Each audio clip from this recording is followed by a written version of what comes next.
Alright, so one of the coolest things you can do with any RC car or truck is that you can mount an all-in-one VTX and do some FPV driving.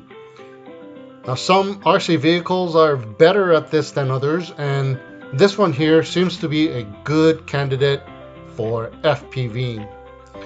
It is perfect in the low speed setting and it will give you a challenge in the high speed setting.